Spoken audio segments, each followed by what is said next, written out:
One way to improve your spreadsheet is to present data in chart form, and Excel is a great program for doing just this. However, Excel's overwhelming number of menus often results in some of the most useful capabilities, like reducing the gap between bars and columns, being hidden away. You can adjust the gap widths in charts where individual data points are plotted separately, like in a column or bar chart. Right-click any of the data points and click Format Data Series.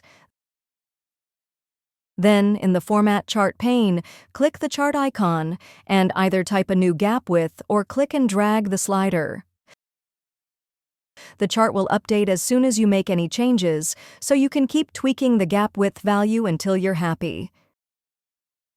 Note down or remember the gap width you choose so that you can make sure all your Excel charts are formatted and presented consistently.